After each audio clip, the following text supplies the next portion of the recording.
Bom dia, dia 7 de novembro de 2018, Embriologia Geral, para a turma 23A da Nutrição. Vamos continuar falando sobre os temas que a gente já falou mais cedo e vou em seguida falar sobre placenta, tá? Bem, eu queria mostrar para vocês então, inicialmente, os modelos da UFMG e depois um modelo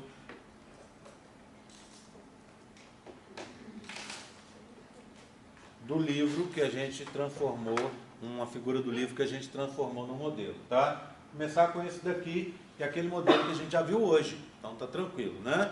Já descrevi somatopleura extraembrionária, celoma extraembrionário, esplancnopleura extraembrionária, embrião, pedículo embrionário e pedículo vitelínico aqui com o final do saco vitelínico que vai desaparecer. Ok? Tudo bem? Imagina agora você fazer um corte nesse modelo um pouco mais para dentro. Se você cortar mais para dentro, você vai estar cortando o embrião. Então, nesse corte, a gente vai ver uma coisa mais ou menos assim, ó. Primeiro, esclarecer uma coisa. O rosa aqui está errado, deveria ser vermelho, tá? Então é uma falha desse modelo. Alguns modelos da UFMG têm esse problema de cor. Então, somatopleura extraembrionária, celoma extraembrionário, mesoderma extraembrionário folheto interno, com epitélio amniótico, deveria ser vermelho também, esplancnopleura extraembrionária, que está embrião em corte, ectoderma, a mesoderma intraembrionário mesenquimal, não está indicado o vermelho, tá vendo? O mesoderma intraembrionário dorsal, lateral, etc. Tá? Eles não estão indicados. Aqui, o tubo neural, o verde, notocorda, embaixo dele, o revestimento do tubo digestivo, que é endoderma embrionário, tá aqui. Área cardiogênica, vermelho, embaixo, o saco vitelino, aqui o saco vitelino, e do lado de cá o pedículo embrionário com o alantoide no seu interior. Tudo bem? Tranquilo? Tá? Nada demais. Oi. Onde é o tubo neural mesmo? O tubo neural está aqui, ó, de cinza. Tá? Bem. Agora, vamos olhar algumas semanas depois. Mesma estrutura, algumas semanas depois. O que que a gente observa? Observa que o mesoderma extraembrionário, folheto interno e externo, os dois se juntaram num só, tá vendo? Ou seja, desapareceu o celoma extraembrionário, tá vendo? Então aqui, ó, essa cavidade que é do celoma, que está aqui,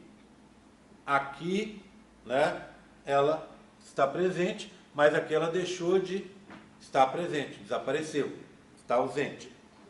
Resto, o que que eu tenho? O embrião nas estruturas que eu acabei de escrever, o pedículo vitelínico está grandão agora, tá vendo? Bem fácil de ver. E o pedículo embrionário se juntou com o pedículo vitelínico já para formar um cordão umbilical inicial. Essa parte vai desaparecer, não é? Do saco vitelino. Bem, o que que aconteceu aqui? Desapareceu o celoma. Em consequência, os dois mesodermas extraembrionários se juntaram. Por que isso? Porque o embrião está em crescimento. E esse crescimento do embrião leva à formação dessa estrutura que a gente chama amniocório, ou membrana amniocorial. O que que seria isso? É uma junção do epitélio amniótico, por isso amnio, com a parte de fora do embrião, que é o córeo. Amniocório, tá? Bem, para que aconteceu isso? Para a gente entender isso melhor, vamos olhar nesses modelinhos aqui. Vê bem, é o mesmo modelo, tá? Só que aqui você está vendo a estrutura inteira. Então esse seria o útero, as tubas estão aqui, a vagina do lado de cá. Então a parede interna do útero, que seria o endométrio, está aqui, ó, de amarelo, e nessa região indicada de lilás, tá vendo? Tá aqui. Esse é o tampão mucoso que fecha a entrada do útero. O bebê está aqui em gestação, não é? Então olha, a parte de fora dele. Ele está envolvido por uma parede também do útero, que está indicada de verde escuro, E aqui você tem, olha, laranja, roxo, vermelho e azul, tá? Então, o que você tem aqui? Ah, tem um erro aqui, desculpa, aqui, não, desculpa. Tem um erro aqui, quer ver? Ah, esse azul não deveria estar aqui, deveria estar lá dentro. Então, você tem aqui, ó, olha, você tem laranja, roxo e vermelho. O que seria isso? Isso aí seria o córeo, lembra? Você tem o quê? Nos meus modelos, o vermelho é o mesoderma extraembrionário, depois você tem o citotrofoblasto, que é roxo, e do lado de fora o cincício, que é laranja. Então, aqui você teria o córeo, tá? Aí você tem um espaço, tá vendo? Esse espaço que está aqui, ó, esse espaço que está aqui, seria o celoma extraembrionário, espaço em branco, em branco aqui, tá? E aí, você tem a cobertura do embrião, que aqui está pintado errado, tá vendo? Vou levar depois para repintar. Deveria ser vermelho e do lado de fora, do lado de dentro aqui é azul. Lembra azul escuro? Que é epitélio amniótico, tá? Então aqui está o bebê. O que você tem aqui, ó? Aqui você tem o saco vitelino que está desaparecendo e o pedículo embrionário do lado de cá, tudo bem? Então, dá para a gente ver claramente a presença desse espaço aqui, que é o celoma extraembrionário. Você ia me perguntar? E aqui eu não entendi muito bem. Isso daí é ampliação daquele? Não, esse aqui, você está vendo esse daqui, ó, é o mesmo. São as mesmas estruturas que estão aqui. Concorda comigo? Ou, como esse é igual a esse, são as mesmas estruturas. Certo? A gente está falando da mesma coisa. Só que aqui eu estou tendo uma visão real e mais geral. Eu estou vendo inclusive o útero. Certo? Estou vendo o posicionamento dele no útero. Bem, esse aqui, oi. O verde escuro de fora, eu vou mostrar agora, tá? Ok? Tudo bem? Então, eu teria isso aqui, ó. Como eu falei com vocês, esse modelinho, ele veio dessa figura aqui. Então, o que você tem? Olha, aqui você tem a parede do útero, o miométrio. Aqui você tem, olha, o endométrio. Esse endométrio, devido à presença do embrião, esse embrião libera compostos do grupo das citocinas, que vão se comunicar com a mãe. E a mãe vai facilitar a vida desse embrião, ou seja, vai permitir com que ocorra a gravidez. Uma das primeiras coisas que acontece, hoje eu vou falar de duas coisas dessa comunicação. Uma é essa, e a outra eu vou falar na hora de falar de placenta, tá bom? Bem, então o que a mãe faz? Como resultado da presença do bebê implantado, ela vai alterar o endométrio, que vai passar a se chamar decídua. O que é a decídua? É esse endométrio alterado. O que ele tem como característica importante? Ele é extremamente rico da principal célula do conjuntivo, que é o fibroblasto. Os fibroblastos ficam um do lado do outro nesse tecido. Então eles fazem como se fosse uma barreira. E, lembra, eles são células da mãe. Então imagina, eu tenho fibroblastos de fora a fora aqui, ó. Eles vão esconder o bebê que está implantado, protegendo o bebê contra o ataque do sistema imune da mãe, já que fibroblasto são células maternas. E o bebê que está aqui, ele é um pouco estranho, porque metade do material genético dele não veio da mãe, certo? Então, a decídua faz isso. Ela vai proteger o bebê, porque ela é rica em fibroblastos. Uma outra coisa interessante que as pessoas descobriram, quando foram examinar a histologia dessas células, é que essas células têm no seu interior muita reserva nutritiva em carboidratos e lipídios. Aí criou-se uma dúvida, para que serviria isso? O único palpite que as pessoas tiveram até hoje, e é um palpite aceitável, é que essas células estariam funcionando como reservas nutritivas, no caso do bebê em gestação, precisar com urgência de nutrientes a mais, precisar de uma quantidade maior de nutrientes. Então, no caso de emergência, elas poderiam liberar essas reservas nutritivas. É o que se acha, mas não se tem nada comprovado. Sua pergunta? A A decídua é para proteção e o aminocórdio também. Eu fiquei meio perdida nisso. O aminocórdio é a parte de fora, sim. Os dois são para proteção. Sim. Eles não são para nutrição. A decídua, se for essa função dos fibroblastos, sim, também para nutrição. Bem, existem 3 decíduas. Reparem aqui, ó, do meu dedo para baixo. Olha, desce, vem para cá, continua, dá a volta aqui, uma decídua na parede. Na parede, a gente fala parietal. Então, essa é a decídua parietal. Tá? Inclusive aqui, ó, nessa região que está de verde escuro. Fizeram essa região de verde escuro, não sei porquê, é só para indicar a presença do canal cervical. Bem, decídua aqui é igual a de cá, tá? Então não faz muito sentido não. Então, decídua parietal, está aqui, ó. Essa decídua parietal, nos meus modelos, ela está indicada de amarelo, tá vendo? Então ela é amarela aqui, esse amarelo ouro, tá vendo? Ó, tá? Ela está na parede do útero. Bem, envolvendo o bebê como se fosse uma cápsula, acompanha aqui, ó, olha. Envolvendo esse bebê como se fosse uma cápsula, uma outra decídua, que a gente chama de decídua capsular, que é o verde escuro que você me perguntou, ou que alguém perguntou aí. Verde escuro, tá? Tudo bem? Decídua capsular. E embaixo do bebê, uma outra decídua, tá vendo? Ou seja, o bebê está implantando aqui. A gente diz que no polo de implantação, essa decídua aqui na base, a decídua basal. E no polo oposto da implantação, essa decídua que faz uma cápsula, a decídua capsular.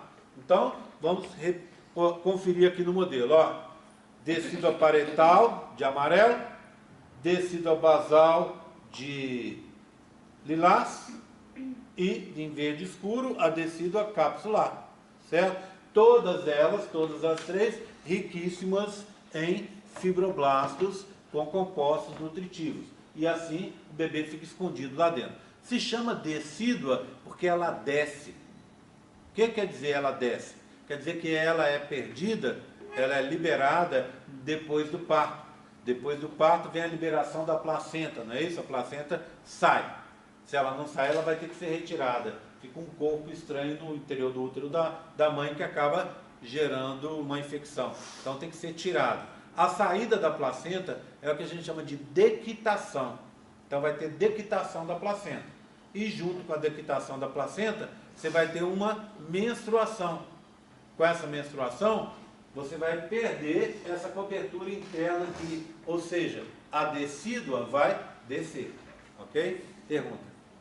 Gente, de acordo com o que a Anitta aqui, as velocidades coriônicas, elas ficam somente em contato com a decídua. Então, aguarda que agora eu vou explicar isso. Tudo bem? Explicado a decídua, todo mundo entendeu? Eu vou falar das velocidades coriônicas em seguida. Carol.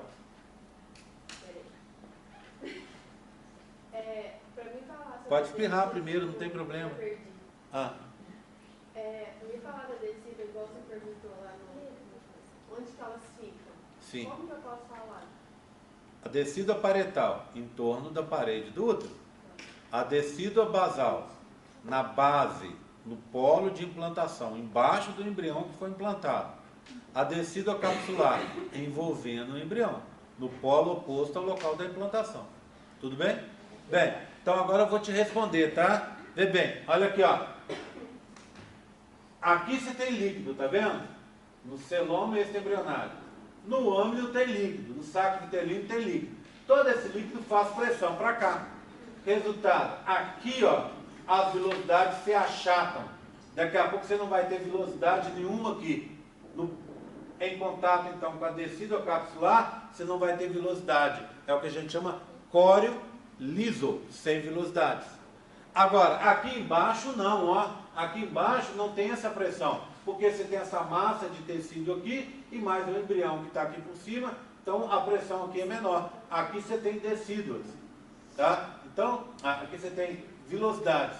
Então aqui é o que? O córeo com velocidade, a gente chama de córeo viloso, com velocidade.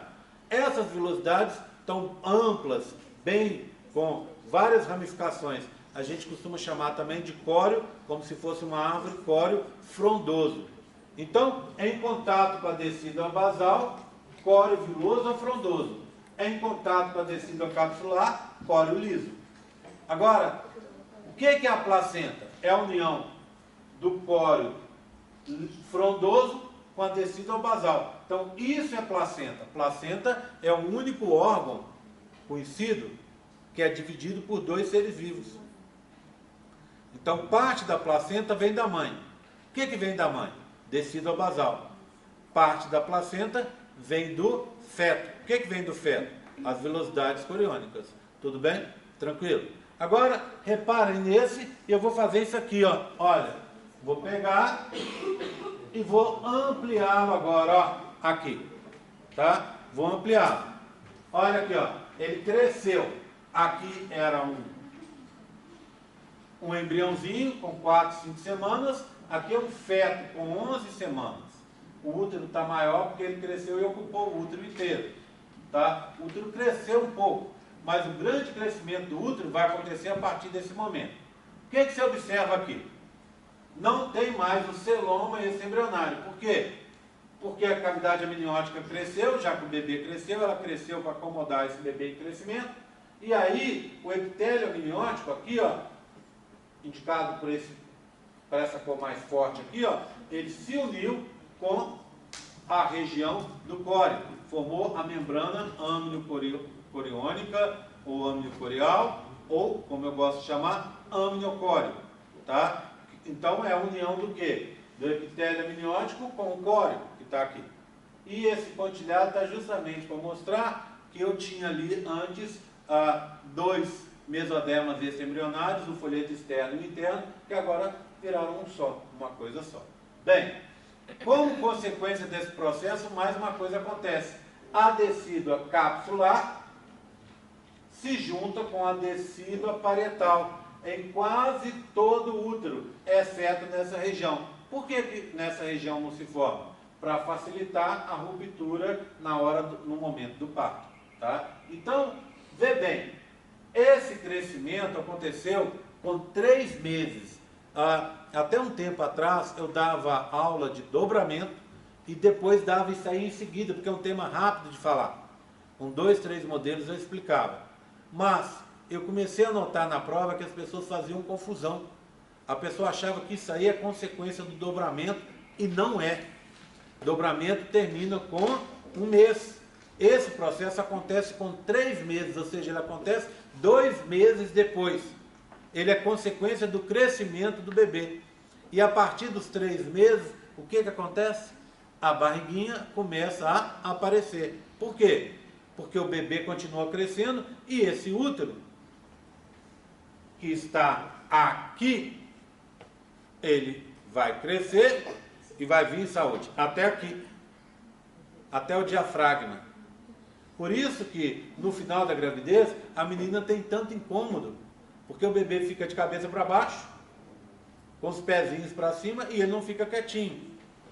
Então, ele chuta, estica o pezinho e bate no diafragma. O que é o diafragma? Aquele músculo que controla a sua respiração. Então, no final da gravidez, às vezes a mãe tem até aquela falta de ar. Por quê? Porque o bebê bateu ali, deu aquela pancada e deu uma batida forte no diafragma, que faz aqueles movimentos respiratórios. Tua pergunta. Parece que no outro vídeo você tinha falado que na hora que surge o amniocóreo, o celoma já desaparece. Sim, assim? é isso mesmo. Você está vendo o celoma aqui? Então, porque desapareceu, tá? Ok? Não falei mentira, né? Ok? Certo? Olha aqui, ó. Epitélio amniótico e aqui o córeo. Aqui está certo, ó. Naquele outro que estava errado. Então, ó, epitélio amniótico, mesoderma extra-embrionário, sincício, cito, sincício, e aqui é o que? A união da decídua capsular, que está de verde escuro, com a decídua parietal, que está de amarelo ouro.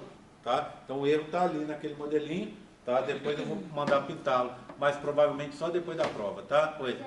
Esse negócio de ficar levando o modelo para lá, depois atrapalha vocês. Oi? A placenta é só ali mesmo? A placenta é só aqui mesmo. Essa é a placenta, ó, deixa eu mostrar. A sua placenta vai ser mais ou menos umas 3 vezes essa, tá? Ela é maior. Ela é maior, assim, ela chega até esse tamanho mais ou menos aqui. Talvez umas 2 vezes maior que isso aí, tá? Mas esse é o formato dela, ó, tá? E ela vai se formar, a gente vai ver a estrutura dela daqui a pouco, ela se forma aqui, ó, pela união das vilosidades coriônicas, mais desse tecido de baixo aqui, que é um tecido materno, que é a tecido ao basal. A gente vai ver a estrutura daqui a pouquinho. Quem me chamou? Eu. Sim. O córeo liso, você falou, está em contato com qual tecido? Qual? Me É fala. azul, é? Olha lá, ó. Tá bom? Ok? Tudo bem? Tranquilo? Posso continuar? Posso continuar? Bem, então, vamos passar aqui, vamos ver o que eu já falei e o que eu não falei ainda. Então, eu queria falar para vocês... Oi, Carol. Pode falar de novo do córeo viloso de novo? O que você quer? As estruturas que formam. Oi? Eu não consegui enxergar. Eu não consegui prestar atenção no modelo. Olha aqui, ó. Córeo viloso em contato com a descida basal. Ele vai formar a placenta. Então, a placenta é daqui até aqui, ó. Tá? O córeo liso, tá vendo que você não tem velocidades aqui, ó? Tá em contato com o quê? Com a descida capsular. Vamos olhar nesse? Olha lá. O córeo liso é essa região aqui, em contato com essa descida. Como é que eu chamo essa descida? Capsular. Por que que se formou? Porque o líquido dentro aqui pressionou para fora e aí não deu para desenvolver as velocidades coriônicas na região de contato com a descida capsular. Ou seja, em resumo, eu só tenho velocidade na placenta. O que faz muito sentido, né? Se eu tivesse velocidade de fora a fora, aqui eu praticamente não tenho tecido materno. A estrutura de transporte é ali. Aqui eu não tenho. Certo? Tudo bem? Tranquilo? Se não entendeu, pode perguntar quantas vezes for, tá? Não fica sem entender, não. Vê bem, vocês estão fazendo um esforço para assistir a aula antes, o vídeo. Óbvio que tem uma recompensa nisso, que é aquele meio ponto por vídeo, não é isso? Né? Meio ponto por aula. Vai ajudar no final, bastante, acredito. E, por outro lado, aqui ajuda a vocês entenderem o que está sendo dado em aula. Mas, se você assistiu o vídeo, eu estou dando a aula de novo, tá vendo? Só que eu dou uma aula um pouco mais rápido, porque eu considero que as pessoas viram o vídeo e eu não vou ficar repisando as coisas, porque já foi visto por vocês, tá? Mas, eu estou aqui para tirar as dúvidas. Se você viu o vídeo, assistiu a aula e ainda está com dúvida, você tem que olhar, tem que me perguntar quantas vezes for necessário, tá? Então te dá uma chance de sair à frente assistindo o vídeo antes.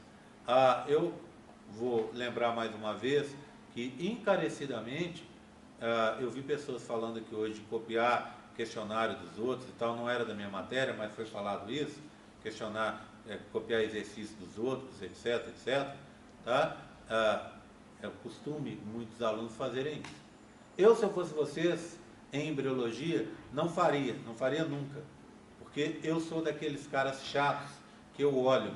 As monitoras estão instruídas para olhar. Elas vão olhar os questionários de vocês e vão detectar a presença de cópias. Se você tiver no questionário uma questão que tenha sido copiada, esse questionário seu é anulado. Você perdeu esse ponto. Tá? Então não faça isso. E também, óbvio, não empreste para os outros. Isso é um mecanismo de estudo individual. É para você fazer, para você aprender a matéria. Se fosse para todo mundo copiar de todo mundo, eu não dava o questionário. Assista o vídeo, boa, pronto. Né? Eu vejo lá, eu consigo ver quem é que acessou o vídeo. Era só fazer isso, pronto.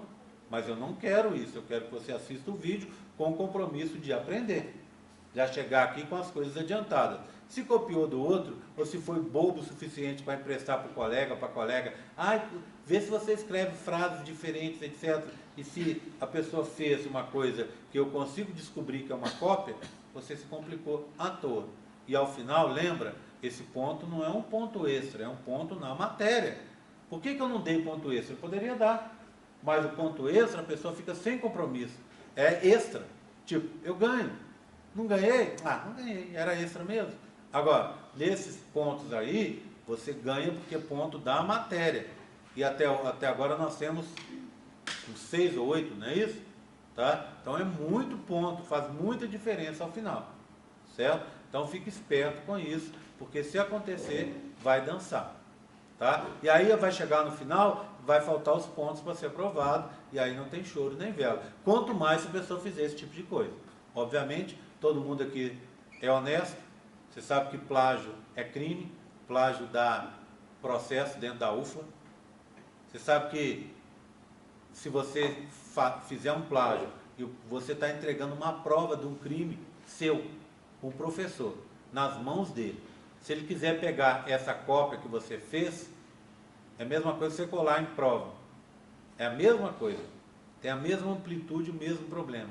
Você está entregando uma cópia de uma coisa que você copiou de outra pessoa, copiou da internet, seja onde é que for.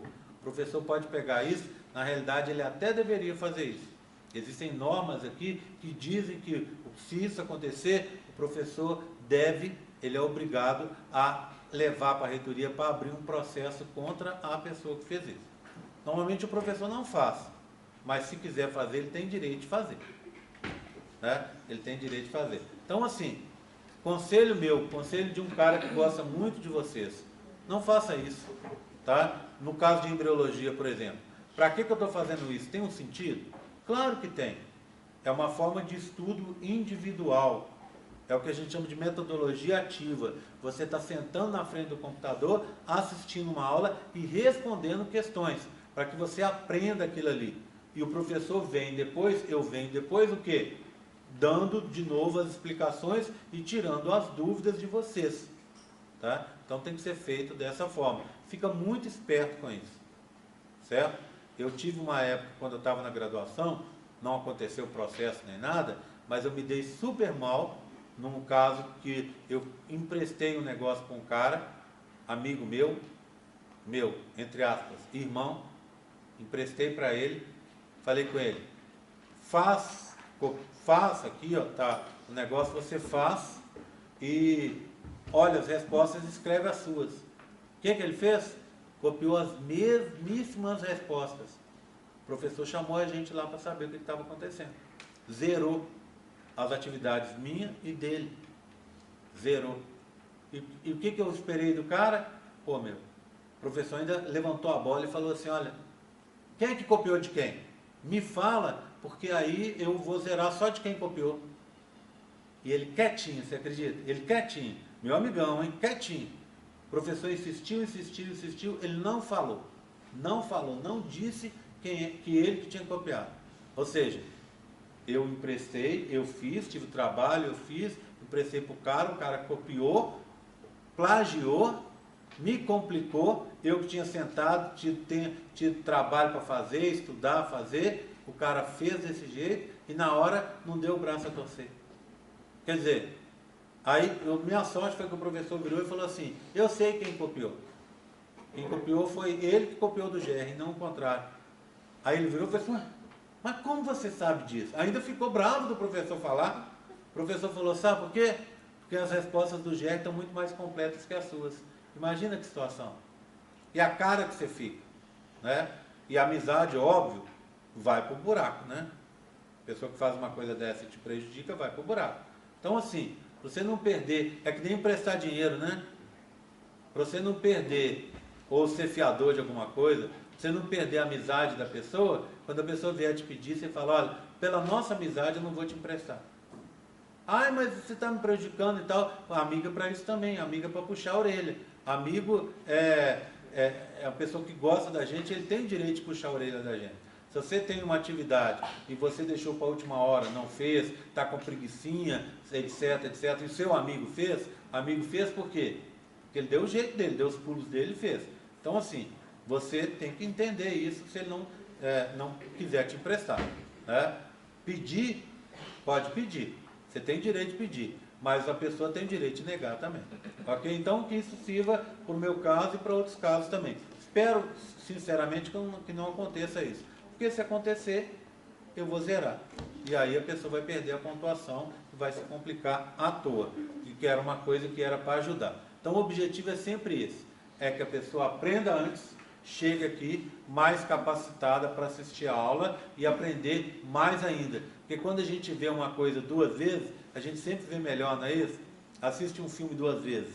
Primeiras vezes tem um monte de detalhe que você perde. Aí na segunda vez você já está prestando atenção aqui, ali, aquele outro, fica muito melhor. Combinado? Bem, então voltando à nossa história. Bem, então essa é a descida. Agora eu queria falar sobre placenta. Aqui, ó, foi uma placenta que foi retirada praticamente intacta. Eu não sei quando é que foi tirado, tá? Mas ela está aqui embaixo, ó.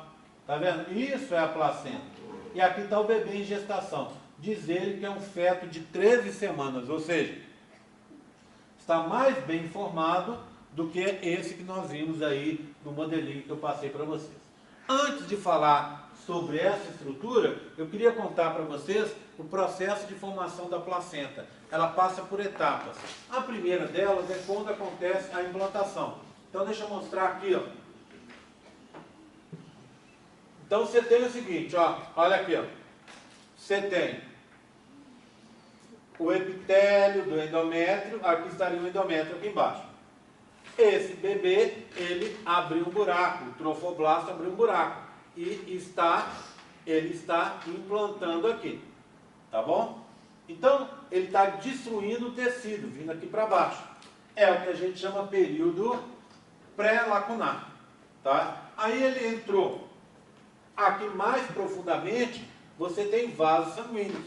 Então, imagina, aqui está o epitélio, aqui estaria o endométrio, né? E aqui você teria um vaso sanguíneo, ó, imagina ele aqui, tá?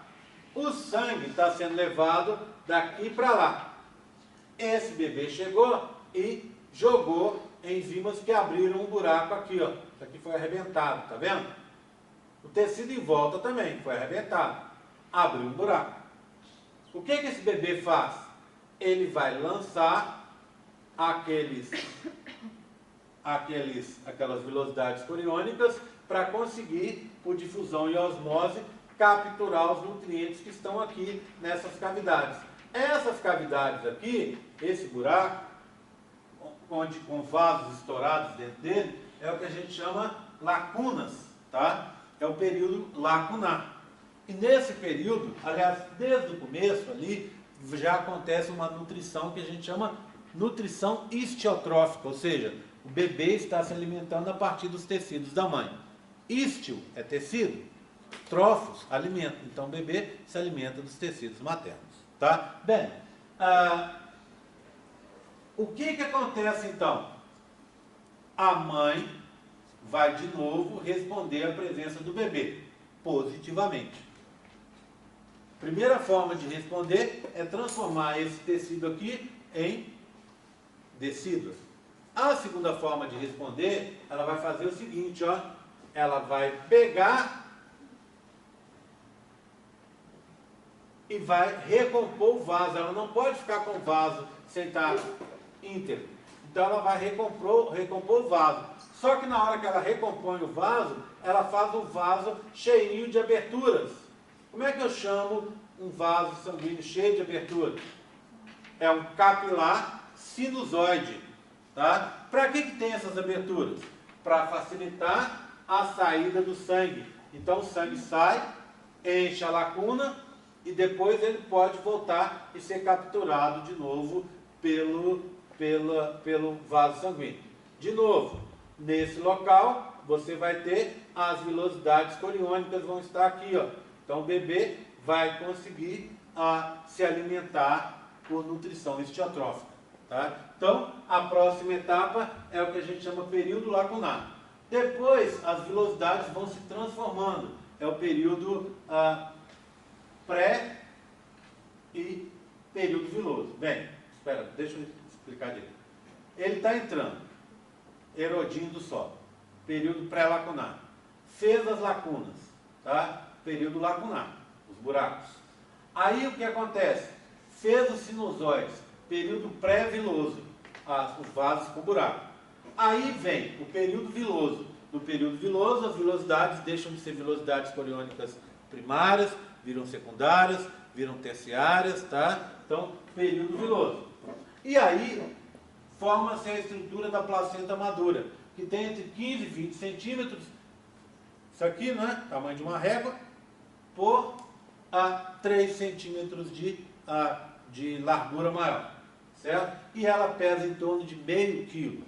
Bem, se você olhar a placenta, ela tem essa estrutura aqui.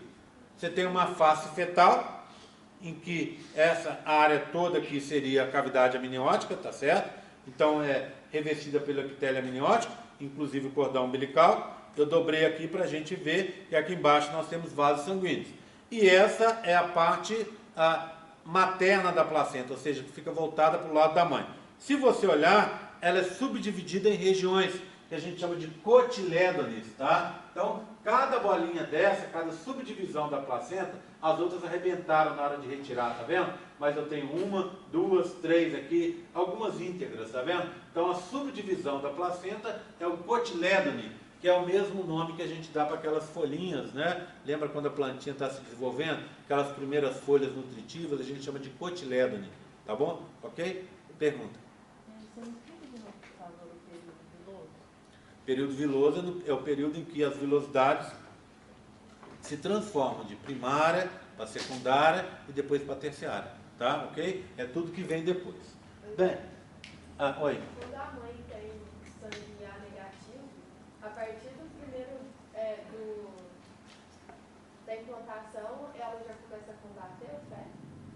Depende, a gente conversa sobre isso daqui a pouquinho, tá, Carol? Bem, nada demais aqui, nada demais. Aqui é a estrutura. Eu tenho essa estrutura para mostrar para vocês. Eu queria mostrar uma coisa aqui, ó. Tá vendo? Essa é a parte fetal aqui, igual ao meu modelo, e essa é a parte materna. Vem cá, ó. Vamos dar um zoom aqui, ó, um zoom. Então, cada um desses é um cotilédone. Imagina eu pegar esse cotilédone, umas 3, 4 estruturas só, tá vendo? Essas subunidades filtradoras da placenta, tá? Bem, essas subunidades, quando a gente amplia e mostra esquematicamente, a gente vai ver uma coisa assim, ó. Olha aqui, ó. Pronto. O que eu tenho? Lembra das lacunas? O que aconteceu na placenta? A mãe organizou a bagunça que estava, só isso. Então o que ela fez? A lacuna agora, ela está representada por essas cavidades, que são o quê? Os seios intervilosos. O que é um seio? Seio é uma cavidade. Cavidade entre as vilosidades. Seio interviloso. Então a vilosidade coriônica está enfiada aqui, ó. Tá vendo? Em cada cavidade, em cada seio interviloso. E separando um seio do outro, eu tenho um septo. Septo interviloso. Bem, o que é esse amarelo aqui, ó? De fora a fora? É a decídua basal, tecido materno. E o que é isso aqui? Uma vilosidade coriônica, que é o quê? Tecido fetal. Então, os vasos sanguíneos estão aqui e o cordão umbilical saindo lá, tá vendo? Com uma artéria, 2 artérias e uma veia. Tudo bem? Bem, então, o que vai acontecer? O sangue da mãe vai encher essas antigas lacunas, que agora são seios intervilosos, vai banhar as vilosidades coriônicas e depois vai ser puxado de volta. É como se fosse uma caixa d'água, né?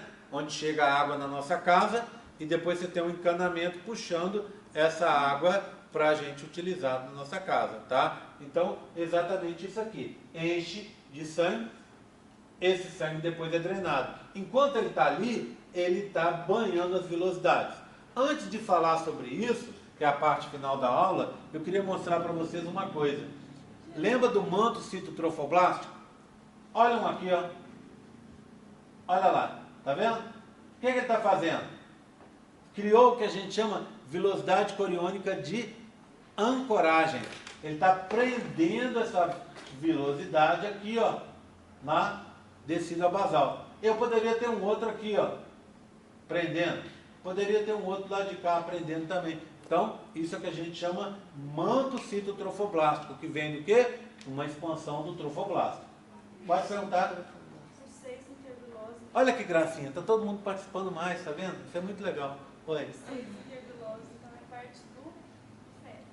O seio interviloso, ele é formado pela descida basal. Então ele é da mãe, é a mãe que forma. Tudo bem? Tranquilo?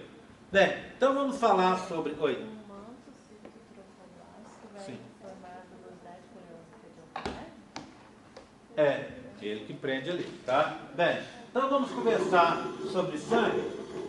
Vamos lá, hein? O que ela falou? Não sei o que é intervenoso, que é formado pela descida basal? Sei. Sei, tá? Tudo bem? Na hora da prova é só você olhar assim, ó. Tem uma colinha aqui, ó. Tá? Tudo bem? Oi. Qual que é a diferença mesmo entre placenta madura e placenta a termo? Placenta a termo é placenta madura. Não tem diferença. Ah, Tá? tá. Ok? Bem. Então, olha aqui. Todo mundo chegou até aqui comigo? Todo mundo entendeu? Tem alguma dúvida a mais? Estou aqui para isso, hein? Sim? Tá tranquilo? Ô, Jerry, Oi. Ai, sabia que tinha, viu? na verdade... Abra o seu coração. Ok, na verdade meio que uma curiosidade. Sim. É, Se eu souber. Essa moda que tem de, logo depois do bebê nascer, a mulher comer a placenta, é de fato algo benéfico para a mulher? Não consigo entender o motivo. Você conhece... Antigamente, hoje em dia, as pessoas não comem, porque está proibido há muitos anos. Mas quem é de fazenda, quem já foi alguma vez na fazenda, vocês ou olharam aí, vocês da nutrição às vezes têm mais possibilidade de estar perto disso. Conhece uma coisa que o pessoal chama de, popularmente, como bofe? Sabe o que é o bofe? É o pulmão do boi.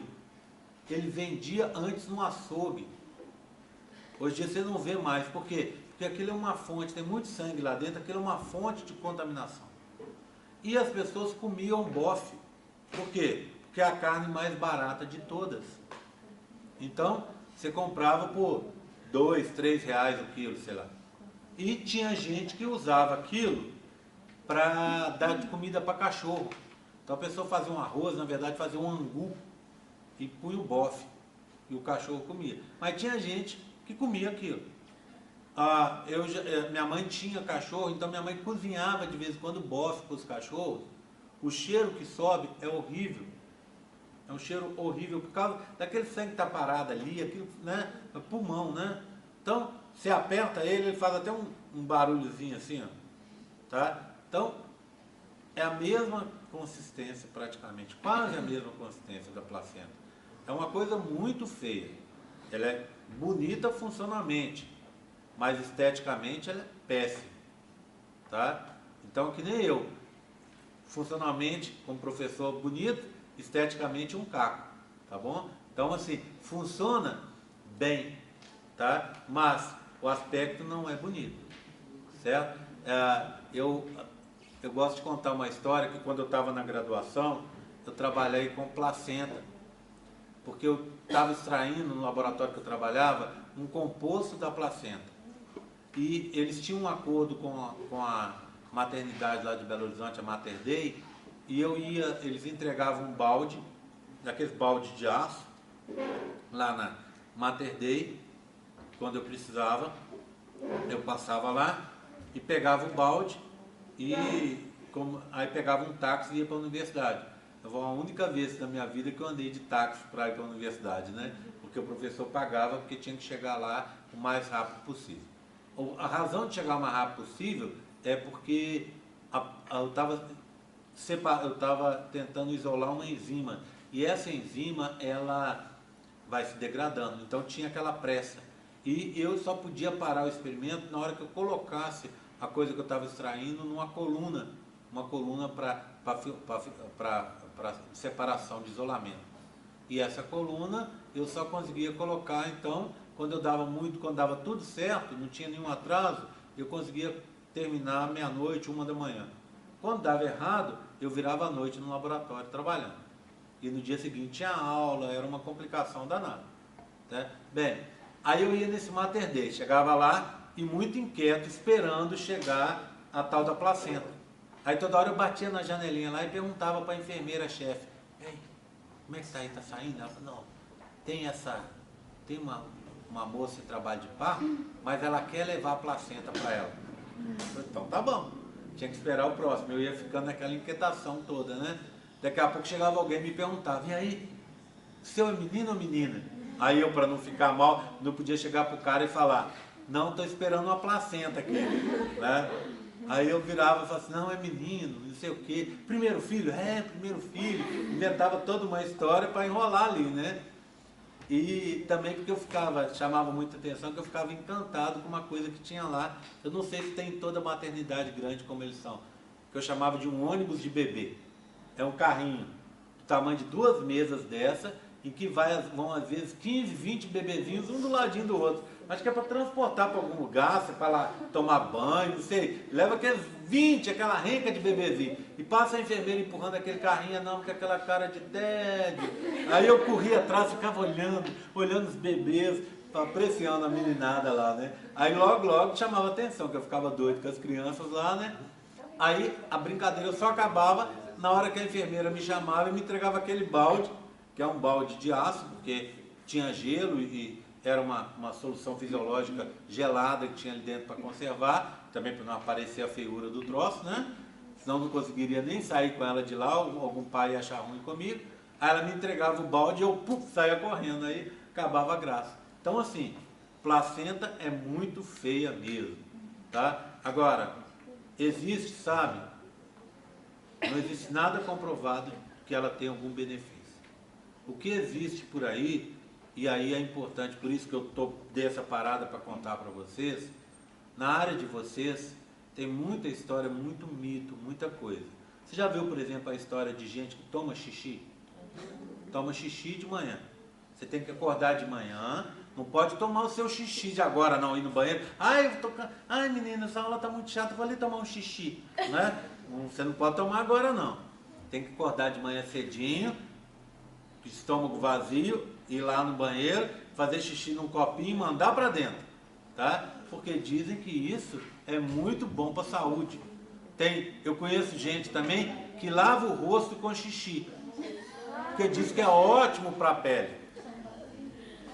Bem, imagina o cheirinho, né? Você chega aqui, né? Lava, não sei se depois lava de novo com sabãozinho, né? Mas pelo menos algum tempo você fica com xixi na cara. Bem, daí para comer cocô não custa muito, né? Já está ali pertinho. Então realmente tem muito mito, muita coisa que as pessoas inventam, coisas assim. Aí pega uma Bela Gil aí que comeu a placenta, que deu um oba-oba danado aí e tal, que sinceramente não existe nada comprovado, sabe? Que provavelmente faça mais mal do que bem, ou pelo menos não faça nada, né? Aí sabe o que acontece? A pessoa vê um animal comendo a placenta e acha assim, ai, a vaquinha comeu a placenta, então a cadela comeu, a gatinha comeu. Bem, por que o bicho come? Porque esses bichos, na verdade, eles vêm do ambiente que faltava nutriente. Então ela desperdiçar aquele tecido seria ruim para ela. Então ela está comendo aquilo. Por outro lado, tem também isso aí que ela está falando. É para limpar o bebê, para limpar aquele ambiente em que ela deu à luz. Então aí faz sentido. Agora no nosso caso, tanta coisa melhor para comer, não é verdade? Né? Vai comer placenta e tomar xixi fica difícil. Oi, Carol. Era isso que eu ia falar, que eu li um negócio que a explicação de comer a placenta é diferente aos animais comerem a placenta. Sim. Mas eles comem em questão de limpeza de ambiente para não atrair predador. Sim. E para os nutrientes que é mais fácil. Porque o bicho não tem comida, né? Agora, o ser humano, durante a gravidez, quem faz o pré-natal certinho, tem recompõe os nutrientes que vão se perdendo. Então não tem necessidade de consumir a placenta. O que acontece? Gente, gravidez é uma coisa maravilhosa, legal, mas legal mesmo, tá? Tirando-se os meninos que eu não aconselho, as meninas eu aconselho que fiquem grávidas, não agora, mas assim, mais pra frente, tá? Depois que vocês se formarem e tal, porque é um período muito bonito na vida de vocês e vocês vão ver que barato, porque quem fica grávida, que se cuida, gravidez, você pode engordar até 12 quilos. É normal isso. Porque quando o bebê nasce, você vai perder aqueles 12 quilos em 1-2 semanas no máximo. É só você contar todos os componentes, um bebê de 3,5 kg, 4 quilos, mais um litro de líquido amniótico, mais as membranas, mais a placenta, mais o líquido por edema que acumula no seu corpo, resultado da progesterona e tal, tudo isso contribui para que naquela primeira semana, 2 semanas, você perca tudo, e às vezes até perca mais do que você entrou na gravidez. Tá? Agora, é essencial amamentar, porque a amamentação, ela chega e ela faz com que esses processos ocorram com muito mais facilidade.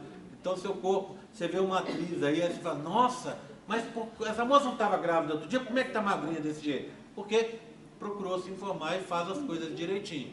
Né? E aí a gente tem, infelizmente, um bando de gente mal informado, fazendo cesárea. Cesárea é importante, cesariana é importante, tá? Mas quando é necessário. Quando é necessário. É uma coisa que a gente tem a mais. Mas nada justifica o Brasil ser o país campeão mundial em cesariana. Aqui na cidade, por exemplo, infelizmente, você faz um pré-natal com o médico. Se você quiser que ele te assista no parto, você tem que pagar a parte. Você tem que pagar R$4.000 no mínimo para que o médico esteja disponível para você. Então, a minha mulher, por exemplo, quando ela fez o pré-natal, ela escolheu uma médica que tinha, ela conversou com a médica que teve a garantia que a médica que ia fazer o parto dela, sem ter que pagar por fora. Né? Então, assim, é complicado. E aí, você sabe o que o médico faz? Ou você paga os 4.000, ou você às vezes paga menos, ou até não paga, mas desde que seja uma cesárea. Tá? Aí sim, cesárea eu vou lá, em meia hora eu faço e eu posso fazer isso por você. Se não for cesárea e eu tiver que ficar horas por sua conta, eu não aceito. Brincadeira, né? Complicado o negócio. Bem, então voltando, tá? Bem, eu ia falar, depois dessa longa história aí, eu ia falar para você sobre circulação. Sistema circulatório. Veias levam sangue venoso, artérias levam sangue arterial. O que você tem no sangue venoso? CO2 em grande quantidade. E no sangue arterial? Oxigênio em maior quantidade. Tá? Bem, quando os primeiros anatomistas descreveram o sistema circulatório, eles fizeram aquilo, Alencar, que você me falou há pouco. Eles criaram as veias de azul e as artérias de vermelho. Por quê? Porque nas artérias, se você cortar, você tem sangue oxigenado e o sangue é vermelhinho.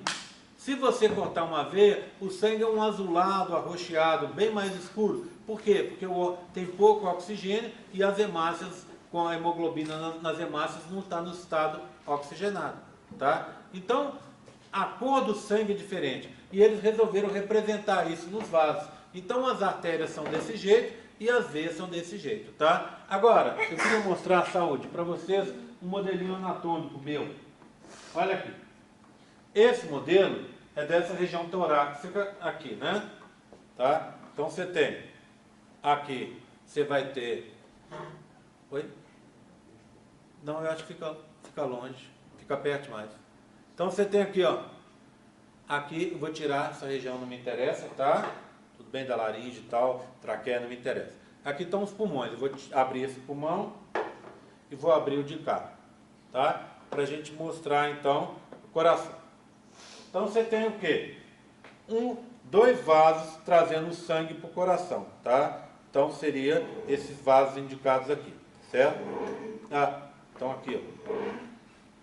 Vem de baixo um e de cima o outro. São que as veias cavam. E saindo do coração, esse vaso vermelho que é a aorta. Então o sangue chega no coração, ele vai chegar por aqui, ó. Pelo lado direito, no átrio direito. Cai no ventrículo direito e vai subir e vai para os pulmões. Vai subir e vai direto para os pulmões, tá? Bem, pensa bem nos pulmões. O pulmão está ao lado do coração, igual vocês acabaram de ver. Então o sangue chega por 2 vasos de grosso calibre do coração e vai ser levado imediatamente para o pulmão que está do lado. Esse sangue chegaria com muita pressão no pulmão. Então imagina uma representação esquemática do pulmão assim, ó. O pulmão é dividido em subunidades, que são os alvéolos. Aqui dentro tem o ar, o oxigênio, tá? Aqui, ó, envolvendo esse alvéolo, eu tenho um monte de capilares sanguíneos. Eu vou fazer um só para facilitar. Está aqui. Aqui acontece o que a gente chama anastomose arteriovenosa, ou seja, aqui é uma artéria e aqui seria uma veia, tá? Ok? Bem, então o sangue chega aqui por uma artéria, aqui ele está cheio de CO2, né? Está chegando no coração e essa artéria se converte numa veia. Aqui aconteceu a hematose, ou seja, o CO2 entrou e esse oxigênio saiu. Então o sangue que chegar aqui vai estar com oxigênio, vai ser um sangue oxigenado. Só que eu estou falando e não sei se vocês notaram que tem uma coisa estranha nessa história que eu contei. A artéria levando sangue com CO2. Não era o contrário? A artéria não levaria o sangue com oxigênio? Por que inverteu então? Está certo. Por que inverteu? Inverteu porque nessa região a gente teria um problema. Se o sangue chegasse com a pressão que ele entra no coração, se ele chegasse nos pulmões, ele ia arrebentar essa estrutura e se chegasse com aquela velocidade também, ia dificultar a hematose. Então ele poderia estourar isso aqui tudo, porque ele está vindo com muita pressão, e também dificultar a hematose, essa troca que está aqui, está ocorrendo. Justamente para evitar o problema, ao invés de você levar o sangue do coração para o pulmão por veias, que é sangue venoso, você leva por artéria. Por quê? Porque a artéria tem uma capacidade de distensão, que é a diástole, e de contração, que é a sístole. Então, ela faz sístole e diástole. O que é sístole e diástole? É aumentar o diâmetro para o calibre do vaso, para diminuir a velocidade do sangue. E contrair para aumentar essa velocidade. Então, as artérias, por terem fibras elásticas e músculo liso, elas conseguem fazer isso. As veias têm pouca fibra elástica e músculo liso, ou em alguns casos, as menores, não tem nada. Então, por isso, é mais difícil elas controlarem, elas não conseguem controlar o fluxo. O fluxo nas veias é passivo. Agora, as artérias fazem essa sístole e diástole e controlam o fluxo. Então, o sangue vem para cá por artéria, tá? E aí, essa artéria vai controlar a velocidade do fluxo, certo? Tudo bem? Então, uma artéria levando o sangue venoso. É o que a gente chama circulação invertida. Por quê? Porque a artéria deveria levar sangue arterial, ela está levando sangue venoso. E do outro lado aqui, é uma veia levando sangue arterial. Por que eu não teria artéria aqui e artéria aqui? Porque o nosso organismo funciona naquele sistema de economia. Em outras palavras, a gente não gasta desnecessariamente com coisas que a gente não precisa. Tá? Então, olha aqui, ó, o sangue está vindo aqui. Pronto, está vindo aqui. Ó. Chegando aqui, ele ficou numa veia. Aqui continua entrando sangue. O sangue que está parado aqui vai ser empurrado para frente, até chegar no coração. Então, esse sangue aqui, ó, vai ser transportado por inércia, sem precisar de energia para isso. Por quê? Porque aqui está entrando um sangue novo, empurrando o sangue que já estava aqui para frente. Então, se vai ser levado por inércia até o coração, eu não vou precisar de artéria, e sim uma veia. Tá? Isso é o que a gente chama de circulação invertida. Agora presta atenção. O que acontece normalmente? Comecei falando isso. Que a artéria é indicada de vermelho e a veia de azul. Aqui inverte as cores. Por quê? A cor da artéria não é porque é artéria. É porque lá dentro tem sangue oxigenado, que é vermelho. A cor da veia é azul. Por quê? Porque lá tem sangue que tem uma coloração azulada. Foi por isso que foi criado assim. Então, nada mais justo que aqui você mude as cores. Essa artéria, ela vai ficar da cor azul, diferente do que eu esperaria. E essa veia vai ficar da cor vermelha. O contrário do que eu esperaria. Tá bom? Ok? Bem, estou falando isso. A gente falou um pouquinho aqui sobre coração. Isso, sangue que vem do coração, que vai para o pulmão e volta para o coração, é o que a gente chama pequena circulação. Então, o sangue na pequena circulação é invertido para proteger os alvéolos pulmonares. A mesma coisa serve para as vilosidades coriônicas, que são tão delicadas quanto os alvéolos pulmonares. Se o sangue que vem do bebê e que vem com muita velocidade, já viram a batida do coração do bebê como é que é alta? Então, o sangue que estaria chegando aqui, ó, se ele chegar na velocidade que ele partiu do corpo do bebê, ele arrebentaria a velocidade. E aí o bebê ia sofrer com isso. Então, o sangue chega aqui por artéria. Né? É um sangue venoso chegando por artéria. E a artéria está indicada pela cor azul. Então, ele vem daqui pelo azul. Ó. E, olha, comunica, tá vendo? O azul comunica com o vermelho. Sai por veia. Certo? Então, ninguém reparou, mas naquele modelo que eu mostrei para vocês de placenta, a gente tem uma inversão de cor, não é? Olha aqui, ó. As artérias que deveriam estar vermelhas estão em azul. E a veia que deveria estar em azul está em vermelho. Por causa dessa circulação invertida. Todo mundo entendeu circulação invertida? Sim? Entendeu o motivo? Entendeu onde mais tem? Entendeu porque ela ocorre aqui? Tá? Bem, então agora vamos fazer dois esquemas, um ali e outro aqui, para a gente ver o transporte de substâncias. Eu vou usar como exemplo o oxigênio e o CO2, tá bom? Mas serviria para qualquer substância. Então, eu quero mostrar para vocês como uma substância da mãe chega no bebê e como uma substância do bebê chega na mãe.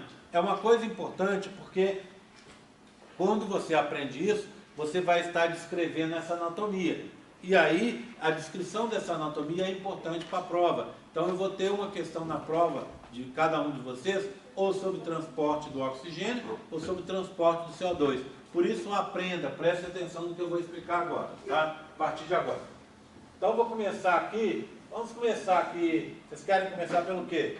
CO2 ou oxigênio? O2? Pronto. O2, ele está na hemácia, tá? Mas vamos pensar assim. O O2 vem da mãe para o bebê, não é? Ele fica na hemácia. Na hemácia, ele fica associado à hemoglobina, não é isso? Hemoglobina. Eu vou chamar só de Hg. Pronto. Tá? Bem, então como é que funciona? O sangue da mãe chega por um vaso. É sangue oxigenado? É. Na mãe aí acontece circulação invertida? Não. Circulação invertida na mãe é só na pequena circulação aqui do coração. Tudo bem? Então, circulação normal. Sangue oxigenado chega por artéria. Por uma artéria uterina. Então, ele é da mãe. Tá? Essa artéria uterina vai desaguar no seio interviloso. E lá no seio vai acontecer o quê? O O2 vai se dissociar da hemoglobina. E depois vai sair da hemácia. Sai da hemácia. Quando ele sai da hemácia, ele vai cair aonde? No plasma, na parte líquida do sangue. No plasma onde? Do plasma do seio interviloso. Vamos olhar isso? Então, ó, o sangue entrou por aqui, ó. Olha, entrou por aqui. Caiu aqui, ó, no seio interviloso. Aí o oxigênio se separou da hemoglobina e caiu no plasma, na parte líquida do sangue. Aí o que vai acontecer? Você vai ter que atravessar uma região que a gente chama barreira hematoplacentária. Hematoplacentária. Por que essa barreira? Aí é a pergunta da Carol. Para dividir o sangue. Ela separa o sangue da mãe do bebê. Não pode ter contato. Então, o sangue do bebê está dentro desses vasos aqui. O sangue da mãe está do lado de fora. Não pode ter contato, porque se a mãe tiver RH negativo, ela pode atacar o sangue do bebê se o bebê for RH positivo. É o que a gente chama eritroblastose fetal ou doença hemolítica do recém-nascido. Se tiver tudo certinho, não dá problema. Mas se ao longo da gravidez, e principalmente durante o trabalho de parto, você tiver uma mistura desses sangues, os anticorpos da mãe podem atacar o sangue do bebê. E o bebê passa a ter, pode, em casos mais graves, ter anemia e até morrer por causa disso. Tá? Então por isso que tem que cuidar. Bem, a barreira hematoplacentária vai ser atravessada onde? De fora para dentro. Então o que eu teria que atravessar? O sincício, depois o citotrofoblasto, depois o mesoderma extraembrionário, depois a parede do vaso, ou seja, estou indo de fora para dentro. A parede do vaso, que é o endotélio. E aí, o que acontece? Esse oxigênio cai no plasma. Esse plasma é de quem? Do feto. Antes não passa pela célula de defesa? Calma, célula de defesa a gente vai falar daqui a pouco, tá? Mas... Célula de defesa está no mesoderma extraembrionário. A gente vai ver daqui a pouco, tá? A região é mesoderma. A célula de defesa está no mesoderma, tá? Bem, no plasma. Aí o que ele faz? Ele vai entrar na hemácia e lá ele vai se associar à hemoglobina. Tudo bem? Bem, isso vai ser transportado por quem? É um sangue com oxigênio. No bebê, circulação invertida. Então ele vai ser transportado por uma veia umbilical, que é do bebê. Concorda? Então, ó, presta atenção. Começamos numa artéria da mãe e terminamos numa veia do bebê. Certo? Tranquilo? Daqui a pouco eu vou falar dessas células que você está citando aí. Tá? Então esse é o caminho do oxigênio. Do CO2 é até mais fácil, quer ver? Vou pôr CO2 aqui, ó. Vou fechar aqui e a gente olha, tá? Pronto. Vamos ver o CO2, tá? CO2 é assim, ó. CO2. Primeiro, o CO2 é do feto para a mãe, tá? E o CO2 fica no plasma. Lá no plasma, ele fica associado à água. CO2 mais água dá uma coisa que a gente chama H2CO3, ácido carbônico. Então o CO2 é transportado na forma de ácido carbônico no plasma sanguíneo, tá? Qual que é o caminho do CO2? O CO2 vem do bebê, do feto. Ele é transportado por quem? Pela artéria. Então ele vem de uma artéria. Artéria umbilical. Aí ele vai passar onde? Na velocidade, não é? Na velocidade, o que tem que acontecer? O CO2 vai se dissociar da água. Certo? Se dissocia da água. Ele está no plasma do bebê, né? Está no plasma. Tá? Aí o que ele faz? Ele atravessa a barreira hematoplacentária. Fácil de guardar, hein? Por que hematoplacentária? Porque separa o sangue da mãe da estrutura da placenta. Barreira hematoplacentária. Só que ele atravessa a barreira de dentro para fora. Ele não está lá dentro. Então ele de dentro para fora. Ou seja, ele vem do endotélio, passa para o mesoderma, extraembrionário, aí ele passa para o citotrofoblasto e depois para o sincício. Quando ele atravessa o sincício, ele vai cair no plasma do seio interviloso. Cai nesse plasma, se associa à água, formando o quê? H2CO3, ácido carbônico, que vai ser transportado por uma veia uterina, que é de quem? Da mãe. De novo, começamos uma artéria e terminamos numa veia. Só que agora invertido, né? A artéria é do bebê e a veia é da mãe. Aqui era o quê? Uma artéria da mãe e uma veia do bebê. Certo? Tudo bem? Bem, então, olha o caminho aqui, ó. Só um segundinho, tá? Olha o caminho. Ele está lá dentro. Então ele tem que atravessar isso aqui tudo. É a barreira hematoplacentária. E cai aqui, o CO2. Aí ele se liga com a água e sai, vai ser captado e levado para o corpo da mãe. O oxigênio faz o caminho inverso. Ele entra na hemácia, cai aqui dentro, se dissocia da hemoglobina, sai da hemácia, cai no plasma. Atravessa a barreira e entra, sendo captado pelo sangue do bebê. Quem me chamou? Fala. Eu não entendi muito bem de onde você escreveu plasma e seio interviloso. Depois Plasma do seio interviloso. O plasma do sangue materno que está no seio interviloso. Tá? Tudo bem?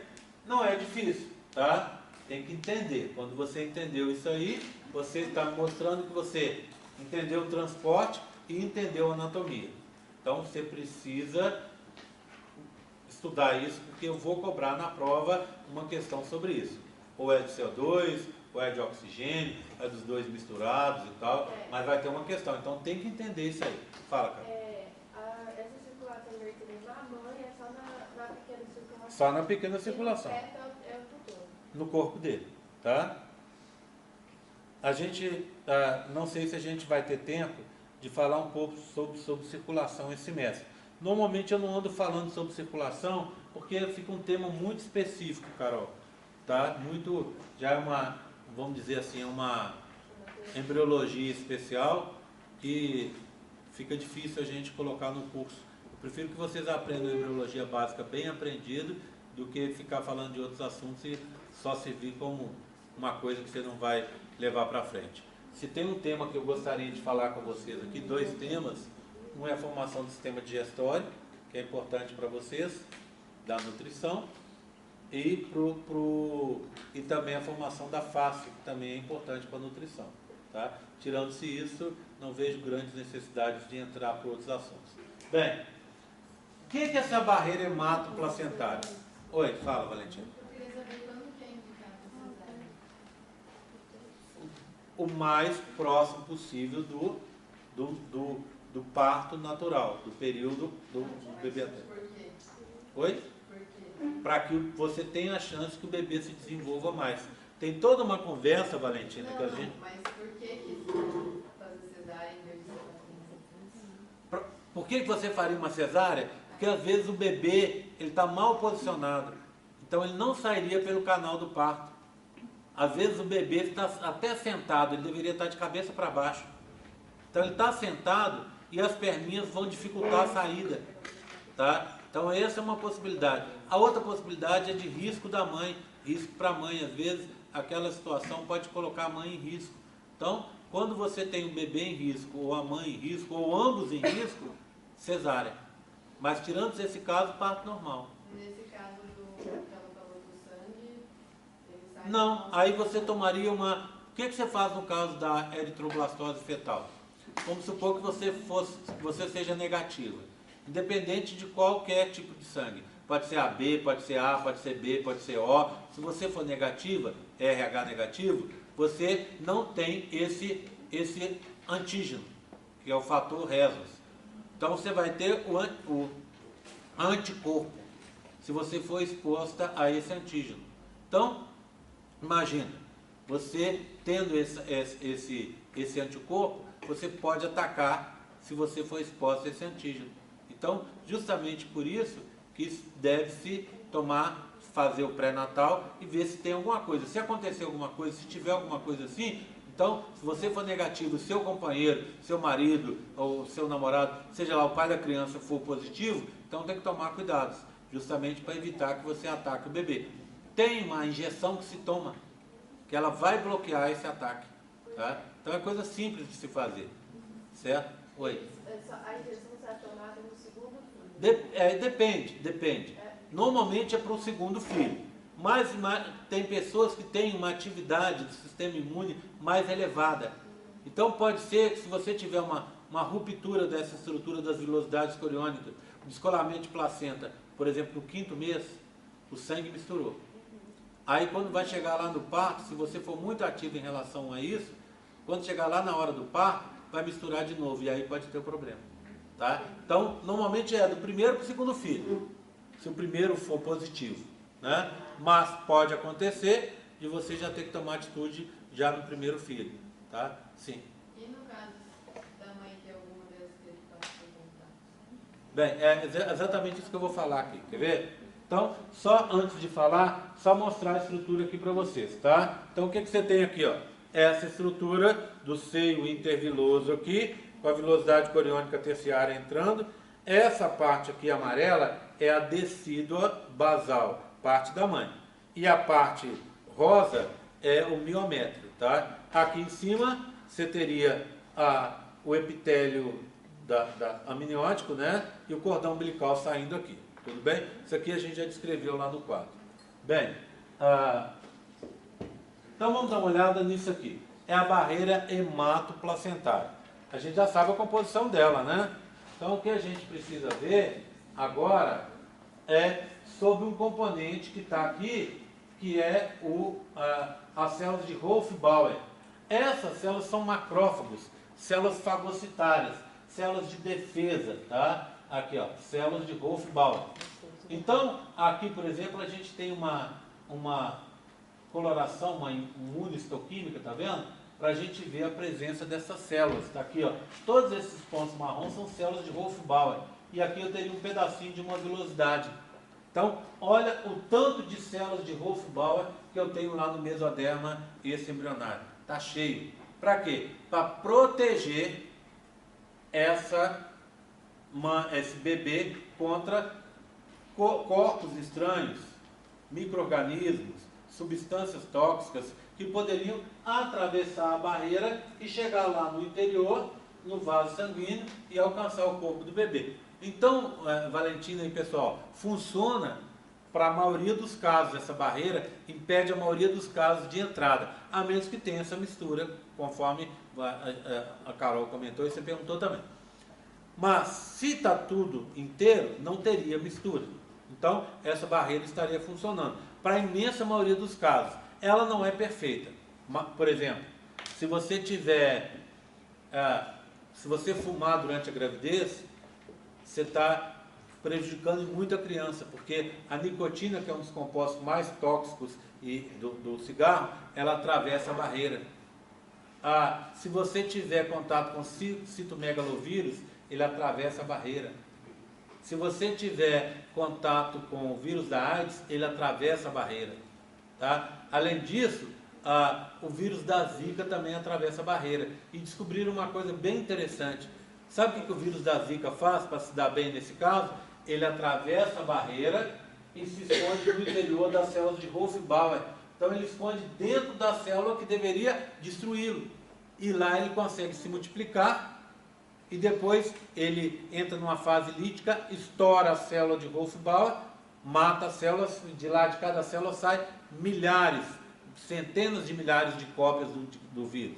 E esses vírus, mesmo sendo atacados pelo sistema de defesa, eles conseguem alcançar a circulação do bebê e como o bebê não tem sistema imune desenvolvido ainda, eles vão fazer mal a várias partes do corpo do bebê, principalmente na parte neurológica. E o bebê pode nascer até com microcefalia.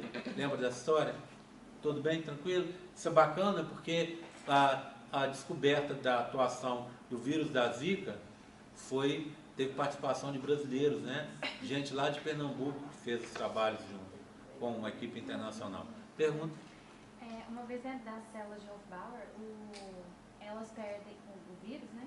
Lá, Sim. elas perdem a capacidade de proteção? De ataque, assim, contra... Porque ele entra num ciclo que a gente chama lisogênico. Ele está ali só para se esconder do ataque do sistema imune, das próprias células de Hofbauer, e para se multiplicar. Então eles ficam escondidinhos lá. É uma forma que os vírus têm para se esconder durante milhares, às vezes um tempo enorme no nosso corpo. Já viu, por exemplo, o vírus da herpes? Herpes zoster, que dá, por exemplo, aquelas feridinhas aqui, né? O que acontece com o vírus da herpes? Quem tem herpes vai ter herpes a vida inteira, não tem cura. Então ele fica escondido, se multiplicando só no ciclo lisogênico, no interior dessas células. Quando a célula se divide, ele se divide, assim ele vai guardadinho ali. Depois, de uma hora para outra, ele entra na fase lítica, e aí é que dá a ferida, porque o vírus sai da célula, arrebenta, machuca, e aí a célula morre e vai à fase machucada. E é nesse momento que você poderia pegar herpes. Então, se a pessoa tem herpes e você beija a boca dela e ela não está com a ferida, tudo bem. Se ela tiver com a ferida, não beije, que você vai pegar herpes também. Entendeu? Tudo bem? Tranquilo? Mais alguma dúvida? Posso fazer a chamada? Pode. Tá? Bem, olha, estava reparando uma coisa, vantagem. Dê uma olhada no cronograma. Com esse jeito da gente fazer, que fica cansativo como sempre, mas talvez menos cansativo, eu acho, a gente está conseguindo ter uma aula e meia em uma aula. Não é bacana? A gente consegue andar um pouco mais fácil. Então fica mais fácil para vocês, mais fácil aqui na frente também, né? Então o resultado fica melhor. Hoje a gente não teve exercício porque a matéria é maior, mas acredito que na aula que vem a gente já vai fazer um exercíciozinho de fixação aqui, para aproveitar uma parte da aula que a gente, em teoria, teria lido, tá? Ok? Chamada. Alguém me presta uma caneta? Pode falar. No seu cronograma estava no dia 14, a gente ia ter aula pelo teste virtual. Aí eu queria saber se isso continua. Olha, nós vamos fazer uma alteração. Essa aula, dia 14 é por quê? Você lembra? Esperar no dia 15. E aí você colocou desde o início. Eu iria para um congresso e não vou mais, tá? Só que aí eu fiz o seguinte, eu vou viajar, está mais ou menos acertado, eu vou para Brasília na semana do dia 1º ao dia 5 de dezembro. Eu não olhei ainda o nosso cronograma. Então dia 14... Oi? A gente tem prova. Então a gente vai ter que fazer uma alteração nesse cronograma, tá? Se der certo a minha viagem. Eu estou indo para lá para trabalhar no Enem. Então todo ano eu vou para lá e coincidentemente toda vez é esse final de ano, né? Pelo menos esse ano não vai acontecer igual ao ano passado, que eu ainda tive que passar meu aniversário trabalhando. Então esse ano meu aniversário eu vou estar aqui, mas logo depois eu tenho que viajar para a gente fazer a oficina lá. A gente existe toda uma estrutura no INEP, que é quem faz a prova, né, do Enem, toda uma estrutura em que a gente vai para lá para a gente fazer as provas do Enem. A gente fica 5 dias, entre aspas, preso lá nessa sala segura, com a sala totalmente fechada, todo um sistema fechado, em que a gente fica lá fazendo as questões. Então, eles me convidaram de novo e eu respondi o convite ontem dizendo que vou, e se der certo é do dia 1º ao dia 5. Se acontecer isso, a gente vai fazer uma alteração na nossa data de prova, tá? Tudo bem? Provavelmente adiantar e não atrasar. Adiantar e não atrasar, tá? Ao invés de ser no dia 1º, seria à noite durante a semana, mas isso eu vou olhar direitinho. Combinado? Tá? A gente conversa depois sobre isso. Normal, aula normal. Até lá tudo normal. Eu vou estar por aqui, tá? Tudo bem? Eu adoraria liberar vocês no dia 14. Mas não vou fazer isso não, sabe por quê? É que eu acho Porque que dia viagem, 14, viagem. porque dia 14 eu vou estar por aqui. Então eu vou fazer como eu fiz naquela semana do saco cheio. Eu vou vir dar aula. Quem tiver já agendado, como está no cronograma, tiver agendado viagem, eu não faço chamada, mas vai ter aula normal. Se você perder essa aula, tem o vídeo para assistir e fazer o questionário. Aí vai ter um outro vídeo para você assistir e fazer um outro questionário e aí fica tranquilo. Tá combinado? Entenderam? Então dia 14 é aula normal. Aí o que eu vou fazer? Eu dou aula, para assistir a aula você tem que assistir o vídeo e fazer o questionário. Na aula eu vou fazer novas perguntas. Você assiste e responde as perguntas lá e pode faltar de aula, sem problemas, tá? Carol? No dia 28, você viu que não vai ter aula? É? Vai ter UFLA, faz extensão. Tá vendo? Aí já é um outro problema, tá vendo? Então vai ter um outro dia que não tem. É uma complicação, né? Mas então semana que vem você não vai fazer chamada, né? Não. Vou não. Ligar Porque eu já combinei lá no cronograma. De repente alguém já marcou viagem, paciência. Tá? Apesar de eu estar no meu direito, é só uma questão de eu chegar lá e botar um outro cronograma no SIG e você ter que acatar, eu tenho direito de fazer isso, tá? Mas eu não acho isso correto. Então, se está combinado, está combinado, tá bom? Oi. Tá, vou desligar, tá? Ok? Tudo bem? Mais alguma dúvida? É que eu estou entre fazer a chamada, mas as pessoas estão tirando dúvidas e essas dúvidas são importantes delas ficarem aqui para serem registradas. Tudo bem? Alguém tem mais alguma dúvida? Então estamos combinados. Dia 14 aula, tá? Dia 14 aula. Se eu mudar de ideia e aparecer uma viagem maravilhosa para mim de férias, eu vou avisar, tá? Tudo bem? Mas em teoria a gente tem aula normal e para respeitar o cronograma, eu dou aula. Quem quiser vir aqui fazer companhia tem aula. Quem não quiser vir, assiste de casa, vai viajar, assiste de casa. E se dia 28 realmente a gente não tiver terminado a matéria, porque pode acontecer de já ter terminado, aí a gente vê o que a gente faz, tá? Então, tudo bem, tranquilo? Agora sim, vou desligar e fazer a chamada.